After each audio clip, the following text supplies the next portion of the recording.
Writer. Yeni kama kawa. Abakubarira bakwira ngo turimo turasacinga. Uyu munsi tumana kwanza muri Bongo Movie. Na mikino nakozanya abahatari.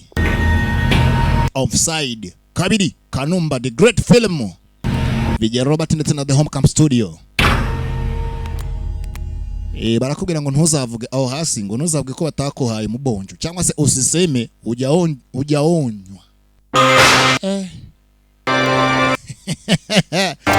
Raj Company, The Home Camp Company Limited cyangwa se Eratada mu Gifaransa. Nyaske. Yibanya ko kantu bitumenya ngo ni Kanumba the great films. Vijay Robert de ambitana ni kama kawa. RV. Ina mikino presents cyangwa se bakugezaho Vincent Kigozi film. Agafilme na ka Vincent Kigozi. Komeza dutangire ntakuno. Mabukuku. Kipenda fundo mda. Ndashaka kureba kuri televiziyo. Hari ibintu mbere mbere. Kwa hiyo. None. Wewe nipe niangalie afu nikimaliza. Waretse nkabasanga ibi byanjye ni nsoza ndetse we buretse gato. Aramureba. Oprah. Izo kaba. Banzo nyimfe wori ndaye. Kila kitu unachokiona ndani ya nyumba. Ibyo rero muri nonso byose hakikuhusu. Nta na kimwe kikureba. Kwa hiyo mwambie huyu malaya mwenzako. Genda ubwire ndangenzi yawe. Ulie vyako. Akugurira ibyawe. Uvitumie dhewe unavyo. Mugamo hano ako kanunika gukanga kari ari ukuntu ushaka kugira nk'ibintu ukagira ngo ni blague uretse mve gatoya ngabo aramureba. Nisikize weka hapa. Nyumva neza wandayawe. Ibyo uko ari kubivugana ko nanjye ndi kubivuga mwihangane sinyo ikose. Kila kitu unachokiona ndani ya nyumba. Ibiri kintu cyose makubona muri nonzo hakikuhusu. Ntago kikureba. Kwa hiyo mwambie huyu malaya mwenzako. Kwa hiyo mwambie huyo malaya mwenzako kabwira iyo ndangenzi zawe rero akununulie vyako. Akununulie vyako akugurira ibyawe. Alafu vitumie dhewe unavyotaka wewe. Noneho uzajye ubikoresha ibyo ushaka ko abikoresha. Agaki. Kile unachokiona mkiachi kama kilivyo. Ukizajye ubona amahanga cyose kire kuko nkuko kibona. Nataka ukome. Ndagira ngo gasopo ndani. Ibirimo hano munzu. Nakutaka kuvitumia bila kujua. No gushaka kuzajya upfa gukoresha ibintu byose irebe ry'amahanga uko ushatse. Mabubun. Mabubun. Abantu baragwiye. Sikia nikwambie. Uva rero nanjye nkubwire. Sikia nikwambie. Uva nkubwire sha. Ni babako. Uriya Nisko. Kwa nini zaidi ya mwaka? Sawa. Tubanye hafi umwaka wose urabyumva? Tumia babako. Toka niko kwetu. Ndio maana akaamua kunileta kwenye nyumba. Unanielewa? Isko yamvanyi wacu afata umwanzuro kunzana muri ino nyubako. Uranyumva? Ili mimi ndio malkia wa hii nyumba. Yaani ngo abari ngewe ubu muyobozi w'iyi nyubako. Ndi malikio ni nk'umuyobozi ukuyobora icyo kintu. Ni njye ugomba kuba na control buri kintu cyose kiri mahanga. Kila kitu kinachohusu kwenye hii nyumba. Ikintu cyose kibini muri nonzo. Uranyumva wowe? Na sio kila kitu tu. Ntago ari buri kimwe cyose. Akako mpaka wewe mwenyewe. Ndetse no kubana na control nawe n'umuvandimwe wawe.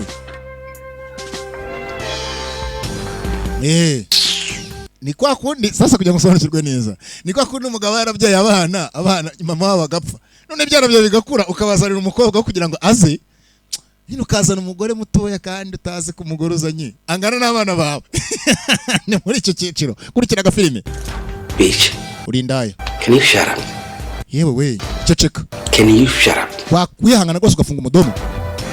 Because you don't know what I'm going to do. Kubera ko utazi icyo nshobora kugiswa nakora.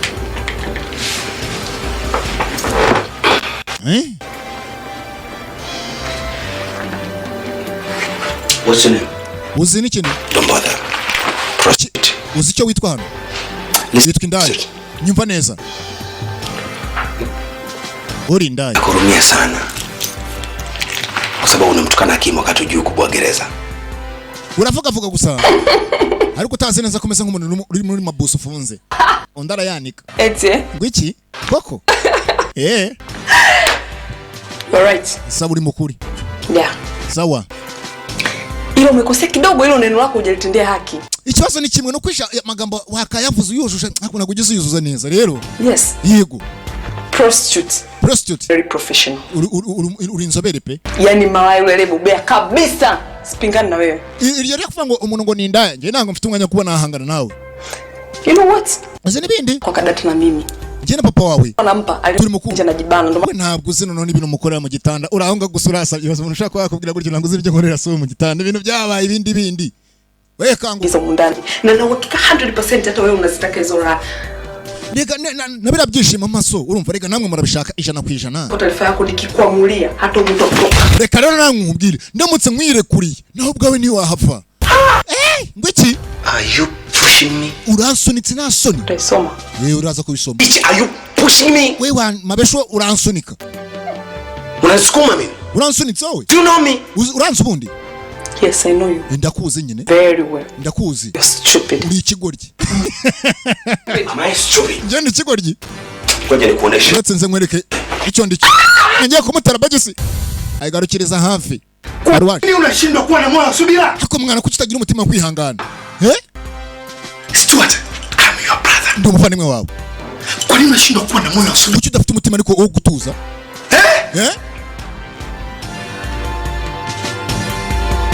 Aya bas. Urugo ruri ibibazo hano. Ni uguhangana ntimangara nkuhangare.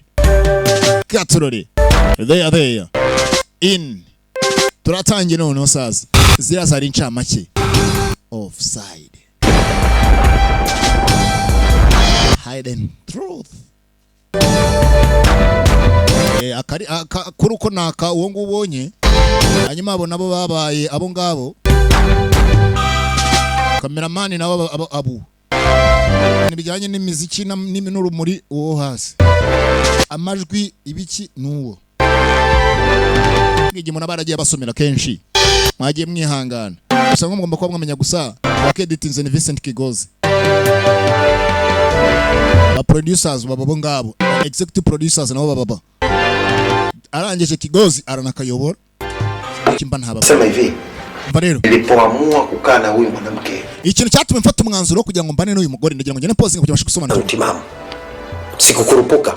Ntago nigeze mubuka kugwa kichaa mimi, sijaye kuwa na malaria ikapanda kichwani.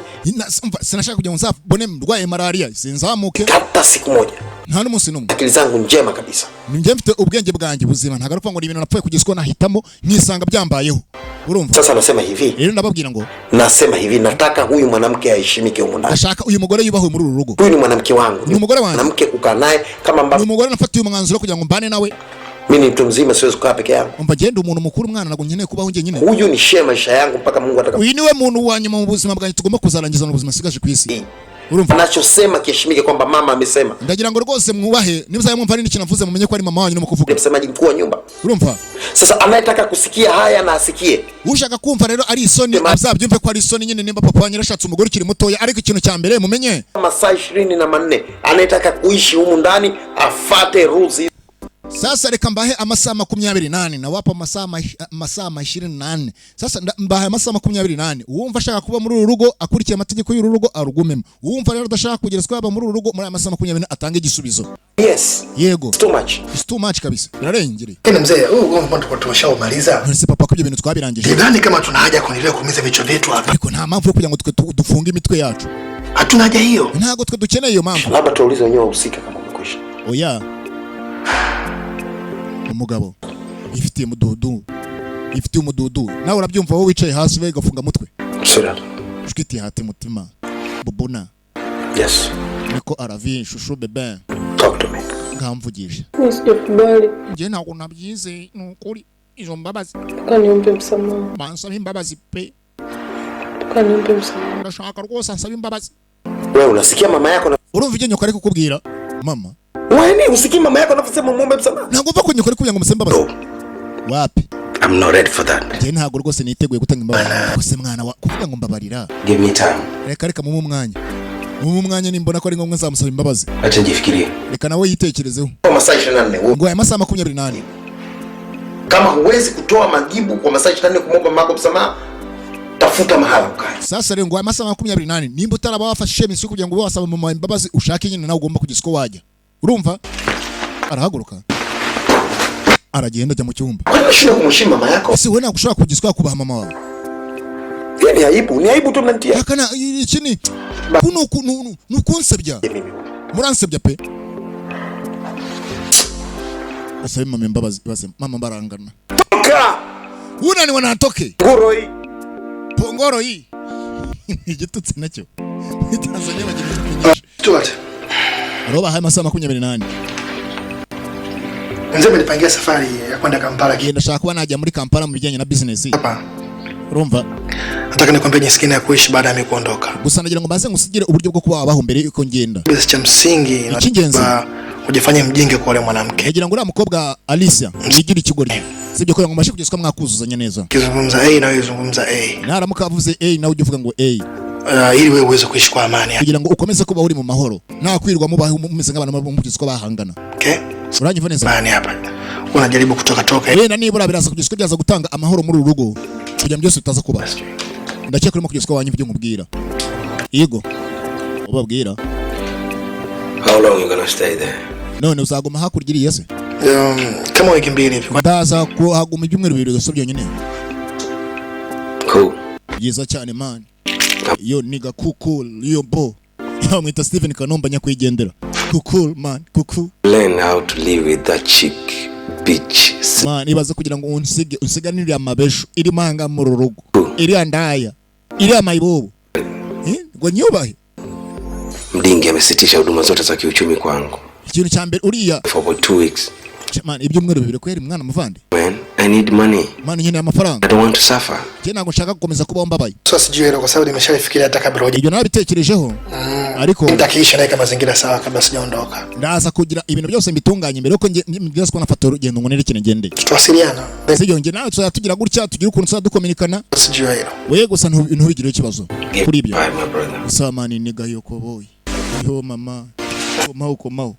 Basi cha msingi unachotakiwa tu nimesahau kitu cha muhimu sana. Unatakiwa ina adabu. Unatakiwa ujeshi. Ikintu cya mbere gihe cyo nshaka no kugira ngo gerageze kwa kwiyubaha, ugire icyubahiro, ibintu bigende neza. Basi tuanze tukeke mpango wangu wa safari. Ibintu byose tugomba kugeza ko twayipanga neza. I have learned. Yego man, yo koboy yo. Yapfubye muraperi yo maniga yo. Aya bas katurore.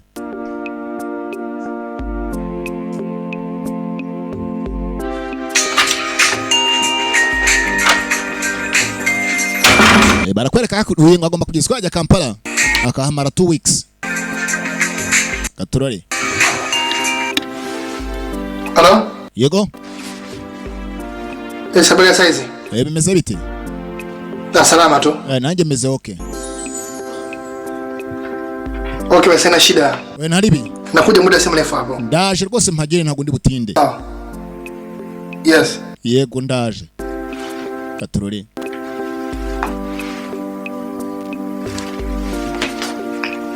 There.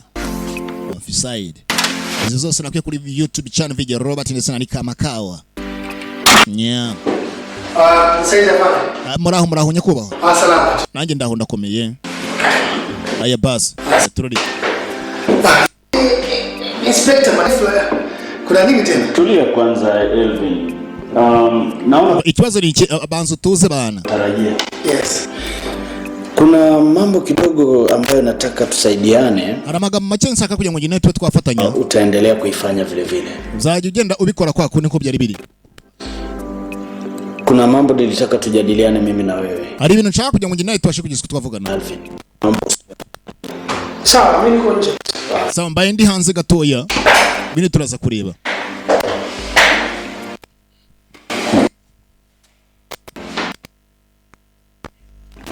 Alvin. Na inspector. Hivi uliniambia Alvin yego inspector. Manda mdogo alikuwa wapi? Nalikuwa matoka nje. None se uyu iminsi mikeya utaruhari wari uri he? Inaragiye hanze gatoya. Nimeona Stoda akimsindikiza na akarudi peke yake. Kwani kuna nini? Hari ikibazo gihari? Mzee wako alikuwa ameridhia hii safari. Papa wase yarazi bijyanye n'uru rugendo. Sikuwahi kumsikia hata siku moja akilalamika juu ya hilo. Sinigeze numva data abivuga kuri ibyo bintu. Kila alipoona kuna tofauti katika jambo, mzee wako alikuwa anakushirikisha. Ese papa yabonaga ko ari ikibazo gishobora kuba cyaba gihari. Ikibazo cyari cyo cyose yagiye kumenyesha. Unaweza kuzungumzia uhusiano wa Alice na mzee wako? Ushaka kuba wagira ikintu wavuga kujyanye n'umubano wari uri hagati wa Alice na mzee wawe. Mwanzoni kabisa itangiriro kwa kipendana sana na mzee. Wewe na papa barakundanaga cyane. Hata kwa upande wangu sikuna tabu ya kuishi naye labda mwanzo. Yeye ku ruhande rwanjye ntabwo nari mfite uburyo bwo kuba navuga ngo nabanaga nabo. Lakini cha kushangaza ikintu cya mbere gitangaje nuko rudi kutoka Kampala. Ngo nagaruka mvuye Kampala. Tofauti kabisa. Nabonye ibintu bisa nkaho bitandukanye kabisa. Ibyo bitandukanye no nibi. Atangiye kutubwira ibintu byagenze. Kwentena. Sasa dore hakuru. Boys. Aba babiri. Meet Alice. Meet Alice. This is Stewart Evan. Evan Stewart. Rani Evan. Mama yenu Alice. Mugomba kubaha mama wanyu Alice. Taka hapa mnataka, taka mtotaka taka. Utabishaka kwica. Dore babandi bajyaga bazirana. Basigaye babyumva kimwe. Katika hali ya upweke siku zote. Kama utaki nenda toka pange huko. Niba udashaka kugira ngo ubaye mama wawe yagukodesha inzu. Dore babandi bajyaga bazirana. Ari marigana papa. Dumbaro. Wimfata nkaho ngende umusazi. Lazima.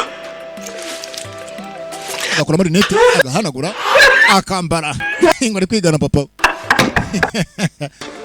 So yigwenga garuka gavuye Kampala. Yasanze abantu bari bafitanye ikibazo mu nzu. Lazima mkubaliane na ukweli huu. Mugomba kwizera rero uko kuri kwanyu. Huyu ana nini? Huyu ana nini? Undi urafite icyo urafite. Ana degree. Madikika kaka kama amesoma nani? Wewe uko hapo tu. Unaangalia. Sio una matatizo gani? Alimarigana papa we. Akoja gakura muri net akambara. Lazima muombe msamaha. Ugomba kumusaba imbabazi. Yasanze arimo arabwigana. Yasanze abantu baziranaga. Mbona maajabu ya Musa? Ibintu biratandukanye ibintu bya Mose yavuze. Toka wapi? Ubu byishimo bivuyera.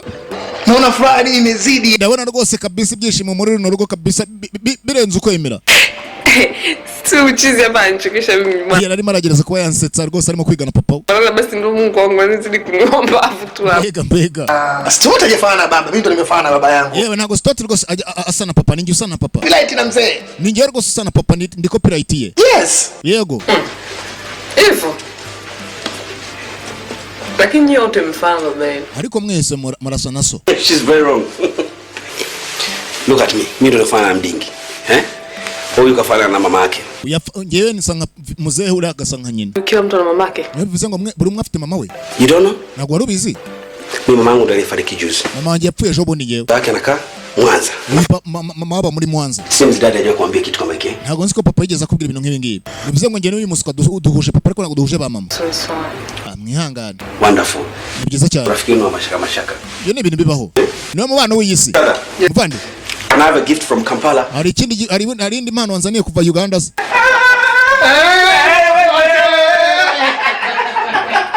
Aya pass. Stuart, sasa hivyo binadamu wanatakiwa kuishi. Ubu nibwo buryo abantu bagomba kugiswa abantu. Shangu sikutegemea kabisa yani. Njya kugenda ntago nigeze nizera yuko ibi bintu byabaho. Nkasanga wowe n'uriya mukobwa Alice. Sanga mu murabyina mufite ibyishimo nkabiriya ntago nabitekerezaga sinabyumvaga. Ndugu wangu wanatakiwa binadamu waishi. Ni uburyo abantu bakwiriye kubanamo.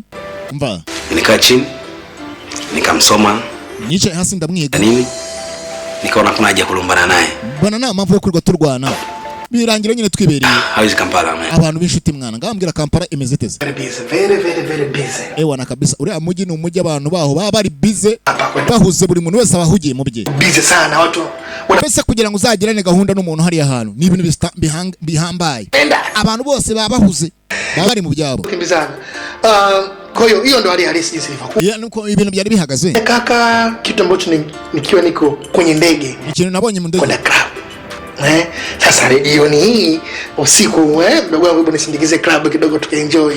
Tupate radio ni ingi. Rero sana kunaza kumerekeza muri club ili joro tukajya ngina tukajya kuenjoyinga. Club. Na. Wapi? Sisikii kabisa kutoka leo. Ntago numva rwose umunsi nshaka kuba nasohoka. Mimi hapa ni kaka yako. Genda umuvandimwe wawe. Kana potamani kuna sehemu basi mdogo mtu afanya nini? Kwa anamsindikiza. Nimba umuntu ashaka kuba yabafite umuvandimwe kandi hari ahantu mukuru ashaka kugiswa yajya. Wakora ikintu cyo kugira ngo ndetse ugerageze kwa muherekeza. Mukaba mwajyana. Igihe nama by'ukuri ndumva wamerekeza tukajyana. Sibyo se? Today I'm your daddy. I'm your daddy kusababu nimevaa costume ya daddy. Munsi ni papa wawe ikora kurabona ko nambaye costume cyangwa se umwenda wa papa. Urumva ko uyu munsi rero ni papa. Ngiye kugenda nawe nkaho ari nge papa wawe. Stoka sana, stoka wewe sana. Kidogo tena toka. Haina shida. Ngaba nsitunganye tuntu turebe kuntu twagenda nyine muri iyo club tuze kutatugaruka. That's a group costume. I want something. Bring. Kwanza ni nene mali watu.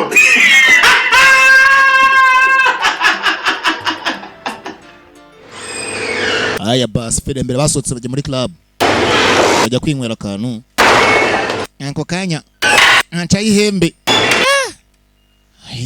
Shamira. Ewa wakwitonza wamusiko utaza gupfa. Uriya mukobwa ni mwiza kandi ni soft. Kugira ngo ni za soft we ararenze. Ewa we. Nta mikino. Aya basi. Baso cyakora muri mukabwati. Bakiraho. Aga telefone hakuno karasonnye. Numbaze kandi ngo nindi ndaje. Ajya kuri telefone ku ruhande gaturori. Umuhamagaye no tutamenye ngo ninde. Nyuma arangije akata ku ruhande. Asize umuvandimwe. Hirya arangije aza hakuno ku rundi ruhande. Gaturori. Kumba umuntu aje guhura nawe. Ndagira ngo ukurikire. Ono baje kugeza ko bahura asize umuvandimwe hakuno muri club. Ku ruhande rwe rundi ku ruhande. Undi nawe ari wenyine hakurya iri. Ha umuntu agiye kureba. Uyu ni inkuru arimo kugeza ko arimo kutubwira ibyabereye imuhira. Sasa agere hakuno nzoga zatangiye kumugira ko amajwi kihanganire kariho. Uyu hari umuntu bapfuye guhura nawe. Hari umuntu bapfuye guhura nawe kumbe ninde? Aya basi. Ugira ngo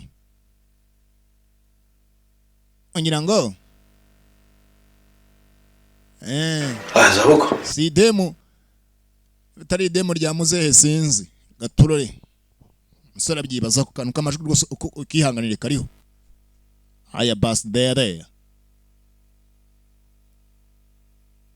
muri bwate ho murahamenyereye abantu aragira kagira Patrick ibyo birabaye.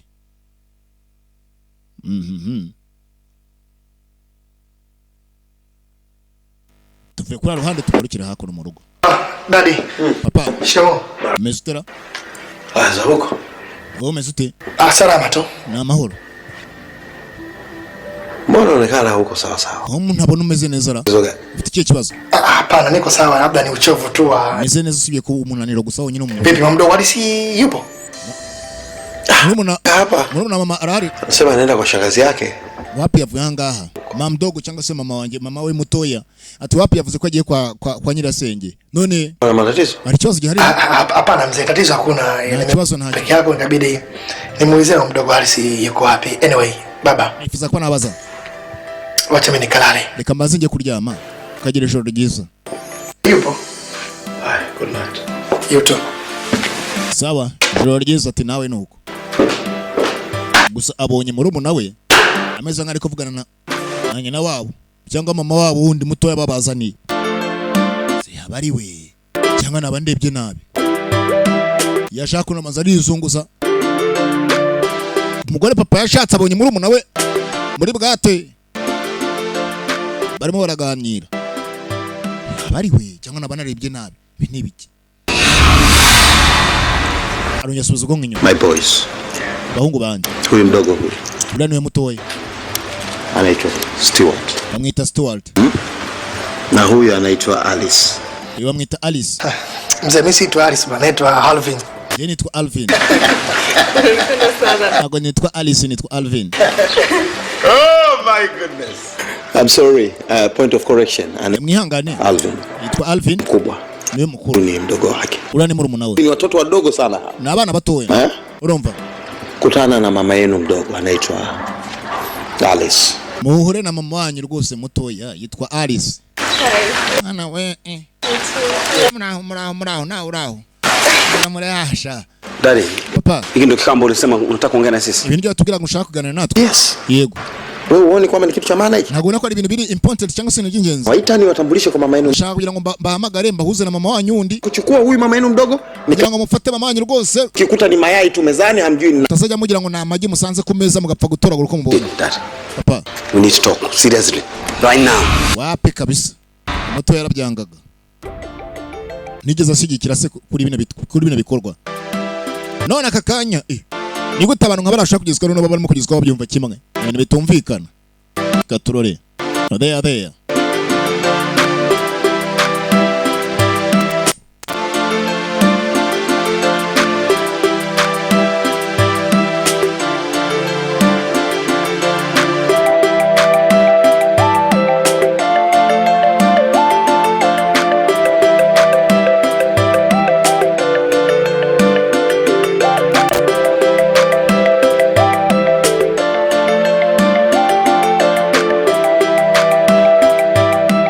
Yibaje byinshi abiburira igisubizo. Nzaribaza se petit frere yabari maravugana na mere mutoya ni ekibazo. Ba mama batoya bose bubahwe. Abwavu ya Amazon. Dore Alice. Angoyo. Bite. Ndio kwaje. Mezute. Komenda wapi? Wari wagiye hera? Eti? Ngwiki? Ulikwenda wapi? Wari uri he? We toka lini unaniuliza maswali? Kuva ryari umpaza ibyo bintu ra? Kwenda wapi nilikuwa? Wewe inakuhusu. Ibyo bikureba hiki? Nataka kujua ili weje. Ushaka kumenya aho narindi bitewe niki? Ujue ambaye anatakiwa kuniuliza maswali? Usuzi ushobora kumbaza ibyo bintu. Reka nkubwire ikintu kimwe. Tena unisikize kwa makini sana. Kandi unyumve witonze. Mimi si mtoto mdogo kama unavyofikiria. Ntago ngende umwana mutoya. Kitu kinachoendelea katika ukubitekereza. Ndimo ndabana ikimo cy'ikiko cyaba hagati yawe ndishe na Steward. Ndio, ni mwanamke ambaye una hatia kabisa. Uyu munsi una hatia. Uri umugore ugaragara nka uri nzira karengane. Kabisa wewe mwanamke uitakii mema ya familia yetu. Ikintu mbona cyo nuko udashaka amahoro muri uyu muryango wacu. Ni nyoka. Ndabona umeze nk'inzoka. Ndabona uri ikibi. Ndabona ntazi kuntu uteye. Kuponyo na mwisho. Reka ngwereze nusa ryanyuma. Tena. Yanyuma. Jese musika. Umunsi umwe ushaka kuzisanga inyuma y'amafera beto. Kuntu nkubona ntabwo uri muzima. Nturi shyashya. Yes sir. Aya basi. Feri ya mbere yashana. Oh, sasa. Nimeongea na Zahara. Navuganye. Atakupatia pesa umpelekee mama yako Alice. Zahara. Aragwa amafaranga yashire mama wa Alice. Tani vema ukae. Arabikeneye kandi byihutirwa cyane. Akamula huu. Ndashaka kugira ngo kugezwa bikora uko bishoboye kandi bikore vuba na bwangu. Ngiye ndaza kugaruka mu rugo uyu munsi nkerereweho gatoya. Ntabwo ndaza kuza mu rugo ndetse nihuse ndaza kuza ngarutse. Ariko papa umva gatoya. Mzee. Uretse ndi kuri phone. Uyabuze uburyo ndetse cyo kugezwa babwiramo nkase. Hamwe ati nyamara uriya mugore nangiye kubona ntazi ikintu kimwe cy'ikiko cyaho mbageze muri rugo. Hapana, wote wameshafanya marejeo. Ushaka umugore mutoya mu bana bawe batoya urajura ibisomo. Uyu bamuzaniye amafaranga. Tena mzee. Ingi ni jya papa.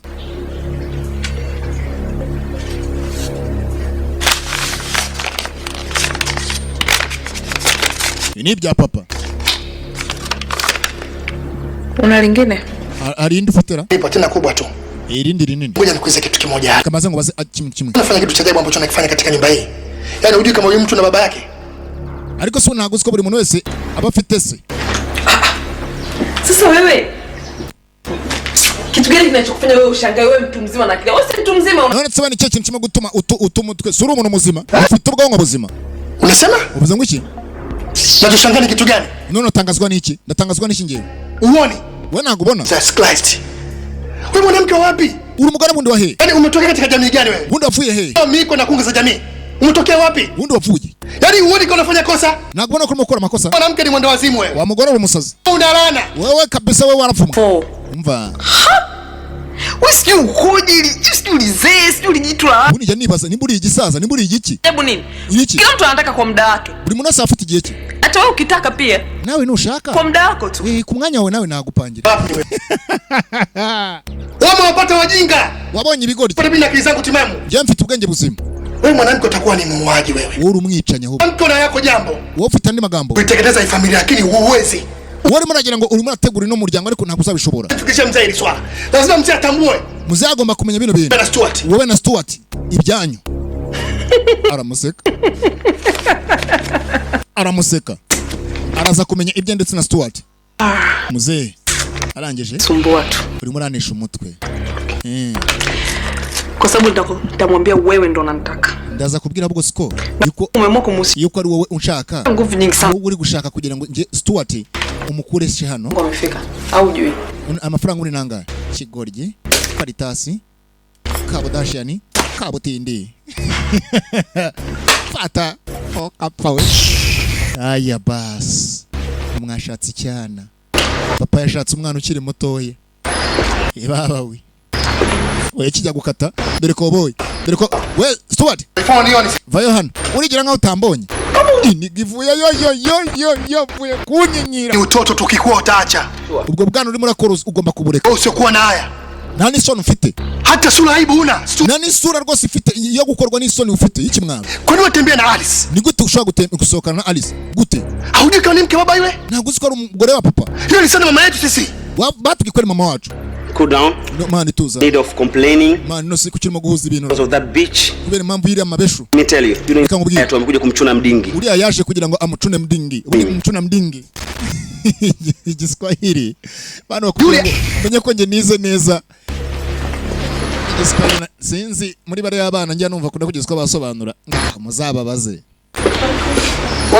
Singomwa njya kugira ngo mbashe kugiswa nakoresha ikintu nkuri cyamagambo cyangwa se subtitles. Reka ni ibintu tuba twarize neza abantu bakuru. Aya basi. Uretse umve magambo. Utoto tukikuwa utaacha. Ubwo no bugoryo ufite bw'ubwanduza kuba baburika. Usiokuwa na haya. Nta n'isoni ufite. Hata sura aibu una. Nta nubwo ufite n'isura rwose. Nta nubwo isura yawe rwose igaragara nkaho ufite n'isoni. Nta kimwara. Gani? Sote, kwani watembea na Alice? Gute ushaka gusohokana na Alice? Alice ni mukanaryamana.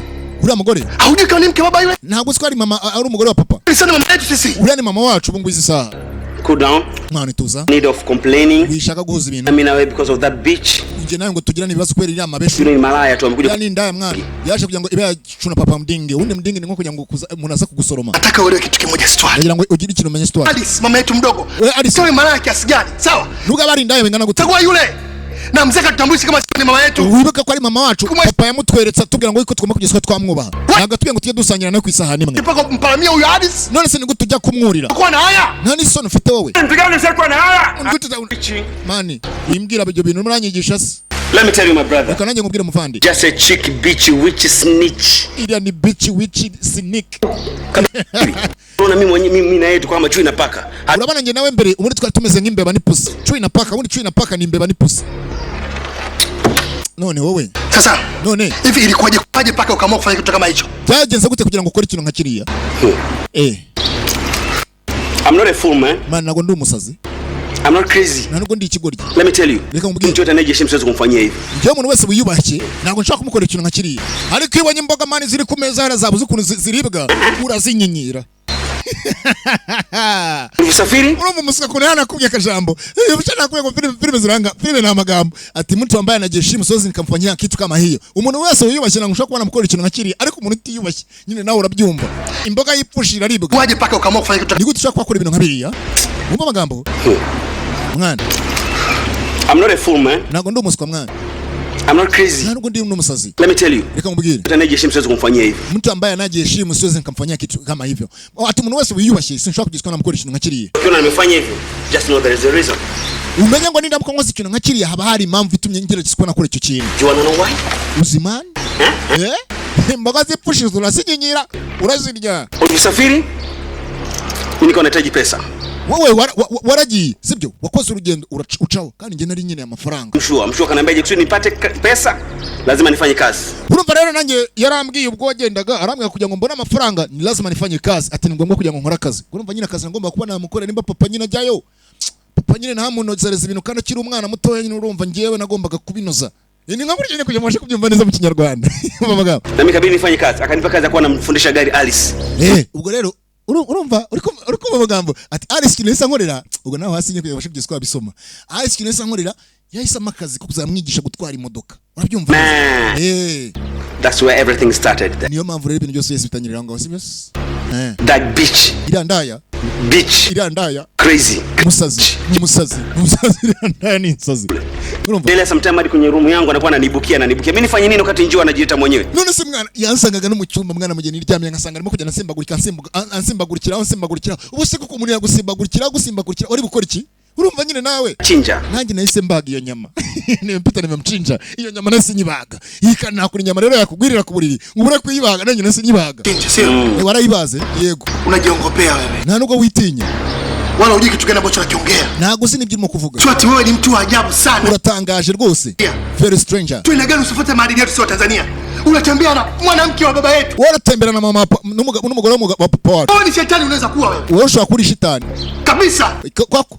Achana na mdogo Alice. Warikanye nura mama wacu muto wa Alice. Wamuretse. Haji kuachana naye kwa sababu tayari nishaonja asali na asali yaonje mara moja. None se reka mbanze nkubwire sineze kurekana nawe. Uretse mvikije amana umugabo agiye kugezwa akubwira uri nyikubwira neza witonze. Ako kantu kunyu mwasubiza inyuma nyine wikihanganire kariho. Achana na mdogo Alice. Werekana mama wacu muto wa Alice. Agundua ili swala. Cyangwa se papa azagerageze amenye bino bintu. Uretse umvuga to kihanganire kariho. Kariho kihanganire. Kwa sababu tayari nishaonja asali na asali yaonje mara moja. Sasa mkati wowe ihangane nagomba kugezwa hambwira ngo mbireke namaje kurya kubuki kandi ubuki nariyeho buraryoshye ntago rero ubuki umuntu aburyaho rimwe aya basi Shaonja asali sio wariye kubuki yeje bikare ngubwira chana na mdogo Alice rekana na mama mdogo Alice kabla mzee hajagundua ili swala papa taramenya bino bintu. What the hell is that? Uri muravuga ibiki?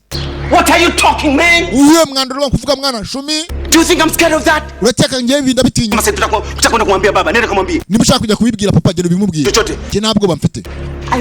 Listen. Umva. I want a feel. Jewe mfite ubwibohoye mva ndibohoye bana. Wezi kona zite. What are you talking? Umuravuga uwe mwanda. You're telling me about this shit? Unumva umwandoro urimo kugezwa mbere. Go. Genda. What are you talking, grandfather? Umuravuga ubundi ibiki kujyana na papa genda umubwira mwana shumi. Genda umubwira ubundi so barari Imana waravunaga uyu muntu magufu kandi ukambwira ngo nguriya mwana. Unara ryo ubuki wanyu ukajya kumubwira ibiki. Mwenyewe, see your face. You dress like a grandfather. Okay, wacha nitoka kama mzee ni mimi. Mavazi ya kwako haya Go ahead. Go ahead. Genda umubwire urakapa genda umubwire. Nitoka kama 50 cent. Nakubwiye ngo abadapfuye umugore bapfa amafaranga abadapfuye amafaranga bafite isambu. Ubu ibyo bintu bitatu nje bintu byaranze birangwa no kugeza n'amagingo yangaya. Abadapfuye isambu bapfa umugore, abadapfuye umugore bapfa amafaranga. Ariko cyane bapfa ubundi umugore we number 1. Aho uvuga umuntu wakubise Samsoni hasi. Yarakubitaga abantu ibihumbi bingahe? Bose bakagwa. Ageze kuri Samsoni ewana. Aragwa. But Yesu yaraje. Nizungumze kitu naye kama utakuwa na muda. Sinzi niba ufite akanya ngo nkubwire ikintu. Na muda kutosha. Ayo mfite umwanya kabisa. Dad, mimi nataka nijue vitu vile vitatu kutoka kwako. Ndashaka menye ibintu bibiri cyangwa kimwe bivuye iwabo.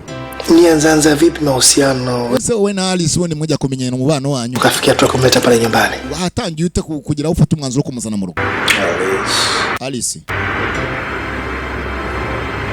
Na muda mrefu sana na Alice. Muda sana. Ni ari gihe kinini cyane. Kwenu weza kwako wewe au kwa mdogo wako. Ngira mfata umwanzuro. Tuamaye na mahusiano na. Wokuwa namugeza kuri mwebwe. Ni wakati mzuri wa kuweza kumtambulisha nyumbani. Nicyo ndetse nabo nicyo kugezwa na muzana hari ya mu rugo nyambe nambamenyesha. Kuna problem yote. None se hari ikibazo kindi cyaba gihari. Tatizo hakuna Dad. Kibazo ntacyo. Nilikuwa sijui hivyo nataka nijue sasa hivi. Ariko ngiye cyo nashaka kuba namenye no kumenya background ye. Alice tunaishi naye pale nyumbani kwa ni Alice tubana nawe. Ubundi ni bwoko ki? Yeah, you're right. Uri mukuri? You're right. Uri mukuri pe? Yeah. Lakini sidhani kama nagonyeka ko kuna haja yoyote ya kuworry. Sinzi nimba hari ikintu cyari cyose gishaka gutuma ugira impungenge. Waswasi the way Bandi rwawe. Naye utakuja kuniambia she's a nice woman. Gusa nawe bidatinze uzagerageza kumbwira ko ari umugore mwiza rwose nahisemo. Uzabona ko ari umugore mwiza. Ntagazi ibintu bino biraka. Mbye baba. Alice ni mwanamke. Unajua? Rwose ari uzagera ukaza ukambwira ati papa. Alice rwose ni umugore wari ukwiriye kugira ngo wagerageza kubana nawe. Yari umugore w'ingenzi. Ntabwo azi ko umugore arimo kugizwe yaryamana n'umuhungu. Want to be a wife. Papa anakunda umugore. Is a man of them. So Dad now. Papa. Kwa nini kweli iki? Uliamua kutolea sisi bila ya mama? Kucyari twifusha kugezwa Bilango azana ababera umubyeyi wabo. Tutapata muda wa kuongea. Turaza gufata kanya ngo twaganira. Andi lakini ariko actually nilifikia mahala nikawa sipendi kuishi na mwanamke nyumbani. Alijya nigeze kugeraho nifuza kutabana n'umugore mu rugo. Mimi peke yangu nifuza kuba njyenyine na nyinyi watoto wangu. Ndetse namwe bana b'abahungu banje babiri. And look at me now. Banzo ndebe ubungu.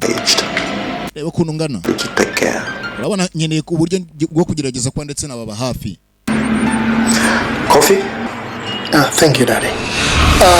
Na kila nilipotaka kujaribu kumwambia mzee, ubwo nashaka kugeza kwa nabibwira data, roho yangu ilikuwa na sita. Yani nabonaga rwose umutima wanjye umeze nkaho urimo kugerageza kuba wagira familia yetu. Urimo urashidikanya kwibaza byinshi. Endelea tukukaa kimya na kuacha kaendelea mapenzi yao ya haramu. Nikavuga tereka basi nicare nge niturize mfunga umunwa wanjye. Wenda bakomeze n'urwo rukundo rwabo ariko rurimo imyako. Waje baada ya ile tukio. Maana none se nyuma yaho ni gute ibyo bintu ushaka kugiswa byaba byarajeho gutyo. Sasa ntabwo nzi impamvu inspector yahamagaje no mugabo hano. Nabira batweretse ni byarimo kugiswa yakwibuka mu byagejeje kwa byabaho. Nabo mimi na Stuart tulikuwa tuko tofauti kabisa. Yewe na Stuart twari tumeze nk'abantu rwose batandukanye. Alijua kwa sababu maana yangu ni kwamba kama ningekaa kimya ngiye nabonaga icyari kugeswa cyaba kizima nuko ngiye nari kugerageza ko nakwicara nkatuza nkafunga umunwa kaa kimya rwose nkaceceka. Nangejua kitu gani anaendelea kwa sababu mzee ni mtu ambaye alikuwa ananiamini sana mimi. Pera ko papa ninge muntu yizeraga buri kintu byose. Nataka kujua ashaka kumenya Alice. Kujyana na Alice. Waje. Ibyo si byari bimeze bite? Undi ari umuntu bwo kuki? Mwanzoni waliishi vyema kabisa. Mbere bari babanye neza. Lakini mara kadhaa mzee alianza kushuku kitu. Nadhani alianza kuona uaminifu na kukosekana katika ile familia. Sasa papa aza kugira hana tangira kubona ko ukwizerana kutangiye kujya kwabura muri ura muryango. Sasa toka na mwana Stuart. Kwa nini unafikiria kitu kama hicho? Yesa ni kwa richo kugezwa atekereza ikintu nk'icyo ngicyo. Kwa nifichi kitu kwa nikaamua kufuatilia kila kubera ko tu jambo ambalo walifanya wao. Yabonaga bimeze nkaho atangiye kugezwa harimo ibintu bigenda byihisha aho ngaho. Nongera kugenda ndetse nshaka kugenda mvumbura buri kintu cyose kiri mu nzu. Asa barakwereka muzehe umukobwa yamutahanye yababaye so ifite nibondo technique master P. Muzehe umukobwa yavuye mu kabari yanyweye abari kwaka umuriro. None muzehe ikibazo cye ibondo rimurusha kimwe. Muzehe ibondo rimurusha kimwe tugwa pongi twaguye pongi kandi umukobwa ahangaha ni handa bashaka ngo muganirize ikinyarwanda. Baguye muri salo banyweye kandi twabyambariye yari masaha igicuku nzabanye yakakaye guhaguruka so ifite ibondo master P. System yitwa ngo nsogeza musogeza abanza aiwe jata we aiwe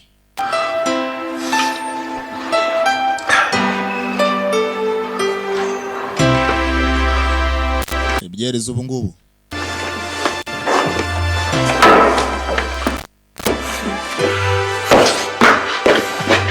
muze yaje ashaka icyumba umugore aramwibagirwa musiga muri salo. System Patrick. System Patrick. Asize umugore muri salo. Araza kuburira ingomba barira. Byari si ikintu. Asize umugore muri salo. Sasa rotipe yaratashye kandi nkora gutaha. Nimba avuye muri douche nimba avuye. Yabana babuze icyo kurya bararyama. Amfate kuteri kata banzareba mwana wa mama sijya kujya mana we yo banzareba ko nta murimo kumureba umwana ukuntu yambaye umwana arambaye kandi dore iminwa ni mama we umugore wase n'undi payambyaye burya aho nyana baje kuza gufata imboga zibona abana we akazi imboga we ari uravugishwa ugasanga wagibwe n'amaguru wallahi wafatirana kambiyo kabo ya madarasa data ya Allah dore kumva umwana abandi ibaze ni nyina aiwe data we uyu mwana ubundi uyu mwana kirabanza umukobwa nawe kabyere kagize gatya gatangiye kugira kwa kunanye namo hagira ewe kirazamuka kigeze hakuno nza umukobwa ari mu gitotsi papa muri salo kandi we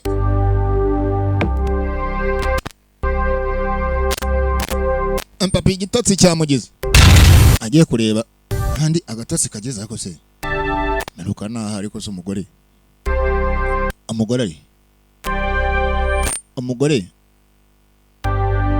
ngiye kureba umugore yihutse nyuma umugabo yihutse nyuma umugore aya basi ariko imbaraga madamu ari muri dushe se nagazi ko umugore muri salo agiye kureba umugore gatugende rero tumugwe hejuru tumugwe hejuru kumbe hakuno harimo araza iki kiramwumva bari banguye huwe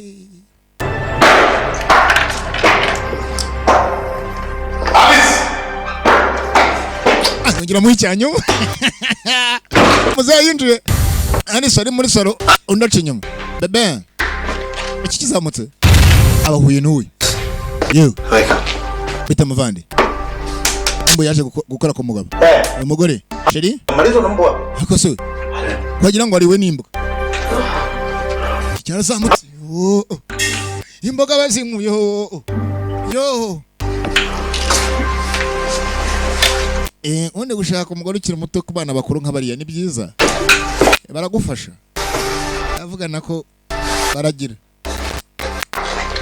yewe ni nguti wazana inyama shahara amasafuriya mu rugo n'amukara ntabwo bishoboka baracana bagateka aya basi katurore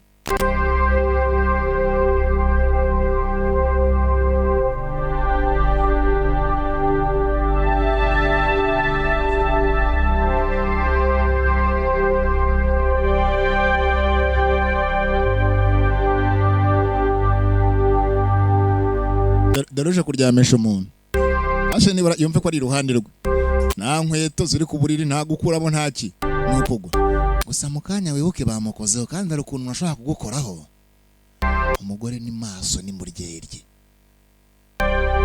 bivuze ngo ko boy no kuba yamukoragaho yabyumvaga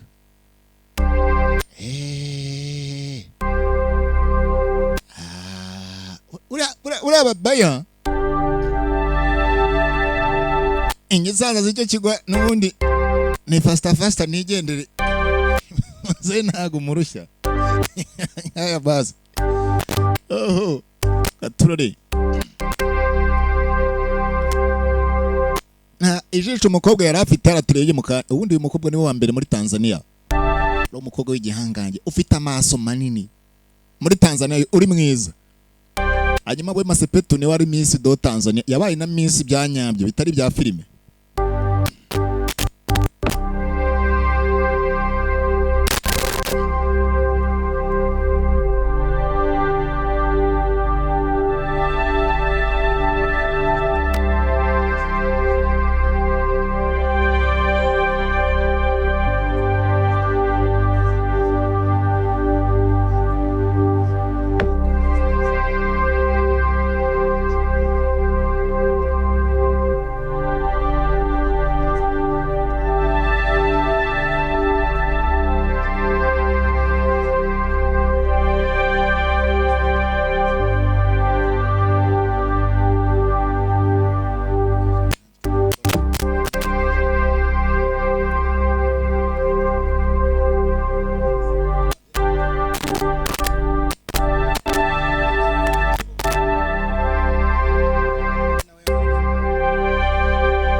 asa umugore hakuno wanda abagore baturusha ubwenge yambaye undi mwenda w'ijoro aje hehe uwamukoze aramuzi amashuka kigoryi kanguka kigoryi iki nakazi mumbona n'umuntu yewe ntago naryama nakubeshye do ibintu wankoreye muri salo n'ubundi njya kunkora muri salo nkonyokangura muri salo njya ngo sinakumvaga nuryama oya nuko n'undi papa wanyu afite muzembezembe yikore muzembezembe abonye akantu Steven Kanumba yambaye inyuma The Great ni na The Great Films yaramamazaga kaniyamamaza no muri filime nta mikino. Niwe muntu wa mbere muri Tanzania wari urenze nyuma yo kumara gupfa kugira ngo agiye atwaye n'inuzo na award ya filime. Kumbe hakuno papa hakuze umugore wanjye bebe. Alice ra uri muri douche. Alice Anze rwaba kwise wifitiye n'ubundi n'umugongo hari dore kunangana. Alice Yajamagara Alice. Bebe shushu be yewe mutima nawe uhari mutima gwanje. Alice rekada Alice ni ngoboyi yumva icumaga bari maramuhamagara ikiza cy'isaro umuntu aca hepfo gaca hejuru yamutanze mu buriri bavuye kugira imodoka inzu yari yagurumanye urumva imaje kugurumana avuga kwizimya nyine ubwo yigarukiye mu buriri izembezembe ryazengurutse inzu kumundi yicariye mu buriri. Niyo mpamvu buriya nzajya ndarana amapingu we yaragarutse ari muri Alice. Umugore n'umunyabwa mu buriri wagira ngo nanugwe wari uri hera aramuseka cheke Alice nunsekere utafuta mpaka kule chini ndagushakisha mpaka no hasi macho honi wote kukwe wari uri ngoje sana kumbira reka nkubwire wewe wakati unaingia chooni mimi nakuona wari ubwo wagendaga kuri toilette nakurebaga nanje nje nyuma y'urugi narindi ujye wajyaga muri toilette ngewe urambeshye ibaza ngo yagiye muri toilette kandi ntabwo ugeze ujya muri toilette.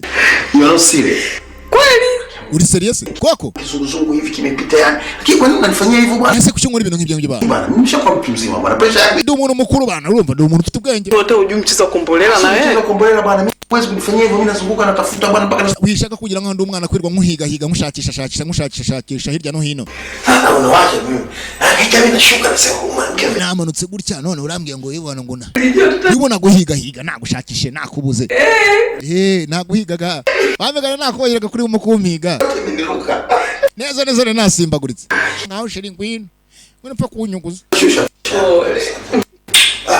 mpfa kunyuguza sheri ngwino wunyuguze ibyo mbaba byogeje ngwino wunyuguze nibazira sheri ngwino wunyuguze ara nukunyuguza abandi bana bavuye gukora ngwino wunyuguze bebe aya basi nge nakupenda mimi tu aliwe nazidi uyaracyarimo arasobanura kuri polisi uko ibintu byari bimeze mu rugo ibintu byari bindi ndongo ile kuipisha ile aibu ya pale, lakini kama wiki moja hivi nyuma y'icyumweru kimwe aho ngaho Stott alinipigia simu na kuniambia kwamba mzee wao Stott yaramamagaye arambwira ngo papa yishwe. Uhisi kuwa Stewart anahusika? Let's say wakati wewe haupo mzee wako aligundua jambo hili na alipotaka kuchukua hatua Stewart akaamua kufanya mauaji. Nikatuvuga ko ari Stewart wagerageje kubera ko papa tuvuge ko yamenye bino bintu amaje kubimenya Stewart amaje kubigira gishaka kubigira kuna bijyamo Stewart ahitamo ko yamuri gasura ngo mwice. Izo asira za Stewart nazo kufika. Ibyo rwose sinzi ko nabitekereza ko Stewart ashaka kugizwa yakora ibintu nkabiriya. Byo ko yafata umwanzuro nkuriya moja kwa moja yule mlinzi wetu Mawazo na usika katika swala hili. Kandi ndabaza ko Mawazo ashaka kwa ibi bintu abizi. Onekana tena pale nyumbani. Sasa nahisi huyu Mawazo alishirikiana na majambazi. Nikabwa mvuge ko ushaka gusanga yarakoranye n'abantu babagizi ba nabi barebe ko kugira ngo barebe ko bari gasura papa wanjye. Sasa papa wabo ngo yarapfuye. Byose njye mu kugizwa yasobanura ngaha. Uburyo yapfuye rero ninjye tugiye kugizwa twamenya Katurori. Lakini pia maelezo ulionipa hapa ni kwamba ibisobanuro mayi nuko kufika kwa Alice nyumbani kwenu hali ya maisha imebadilika kabisa. Wambwiye ko ubwo wageraga mu rugo iwanyu uvuye mu mahanga wasanze ubuzima ibintu byose byarahindaguritse sibyo? Maana nikakuomba uniwekee zile tarehe sawa ili nijue siku hizo yeye na Stewart walikuwa watu wakati. Niyo mpamvu nashatse kugira ngo mbe namenye wowe untegurire ayo matariki neza kugira ngo ugire byinshi geze kwambira ayo matariki ngene nahuza menye n'umubano ndetse basanga bari bafitanye bose uko byari bimeze. Saidie ndashaka kugira ngo umfashe rwose muri aka kazi ugende umuriza amatariki imwe kuri imwe kugira ngo umuntu abashe kugizwa amenya ndetse ibi bintu ni biki. Katurore tugarukira hako Ameshafariki na papa yapfuye kuweza kumrudisha kandi ntabwo twamugarura na kuongea maneno yale sawa sana kujifariji tu no kugira siko twaganira amagambo nkangaye ni nko kwica n'ubundi. Saidie kitu kimoja unifanyie uchunguzi Hivi ndashaka umfashe. kwa kifariki. Ndashaka umfashe kugira ngo mbashe kugezwa namenye ibingi ibi. Ni kweli Alice alikuwa amesafiri kweli? Ese papa ajya gupfa. Alice ko kumbwije ukuri yari yagiye mu rugendo. Ngize ukuri. Kwa kama unamshuku, kama una imani na Alice, obviously utakuja na mimi kuona mshuku sababu mimi natembea na Alice. Nuramuka nimba wize Alice kandi ukaba nta kizero nanone kizima umufitiye kandi nge na Alice dusa nka ubu tuba turi kumwe n'ubundi uko wamufata niko nangira ubuze kumfata sibyo? Alice ni mpenzi wangu. Alice ni umukunzi wanjye. Utasema kwamba mimi nilikula njama na yeye kula kumuua mzee, si ndio? Uraza kwa atekereze ko nge nawe dushobora ko twarabigiranye uruhare kugira ngo tutwakurigasura mzee sibyo? Hapana. Oya. Mimi sina maana hiyo Stuart. Ntabwo ibyo ndi gushaka kuvuga. Lakini nataka nikwambie kitu kimoja. Ndashaka kugira ikintu kimwe. Katika jambo hili ujanye n'ibi bintu. Tutakiwe kumwamini mtu wa aina yoyote yule. Nta muntu tugomba kugiswa twakwizera wari wese. Urumva? Iki ndicho kinachonitia hapa. Nicyo kintu wamamagari hano. Iki ndicho kinachonitia hapa. Icyo cyo kintu rwose wamamagari hano. I don't want to hear about this shit. Jesse nshaka kubona abanga kubwa impamvu z'ibyo bintu. Usinisemeshe. Numvugishe. Lakini Stuart. Iki? Hebu nataka ukumbuke kitu moja. Sisi ni ndugu wa damu moja. Je, nawe turabavandimwe duhuje amaraso. So what? Lengo ni nzuri. None Tutakujua nani. ndashaka kuba namenya. Kwa twamenye ndetse umwishinywishe papa ninde. Tukumze atuweke kwa sehemu nzuri. I know kumbe si mtu mzuri. Kwa I don't want to talk about this shit. Je, nawe ushaka kuba navugana kuri ibyo bintu ko ushaka kugera usika kugira nkaho uri umuntu mwiza kandi ari umuntu mwiza. Umwanda tuwihorere. Barasa nk'umurimo kugenda byamaganira kuri. Ngo umwanda babwihorera agashaka kugizwaza kuwitaho. Aya basi. Yashobora ko yagenda bite? Katurore. Nakubwiye ngo birasa kugenda gute? Nanjye nakubwiye ngo nuza gucikwa nakande gace ka B. Ari buze kwa kakurikiraho. Igihe batangiye kwerekana behind the screen. Ari kumwe na Vigero Robert nabako nasana ni kama kaide cyari office side. Offside. Gucikwa nakande karaza gukurikiraho. Kama kawa. Alright. Baki na bogus wake hivi. Maisha yanakwenda kuwa